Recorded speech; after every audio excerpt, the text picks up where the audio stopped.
A person who thinks all the time has nothing to think about except thoughts. So, he loses touch with reality and lives in a world of illusions. By thoughts, I mean specifically chatter in the skull, perpetual and compulsive repetition of words, of reckoning and calculating. I'm not saying that thinking is bad. Like everything else, it's useful in moderation. A good servant, but a bad master.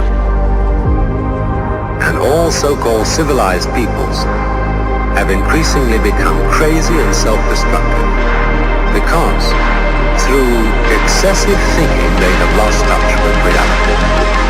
That's to say, we confuse science with the real world.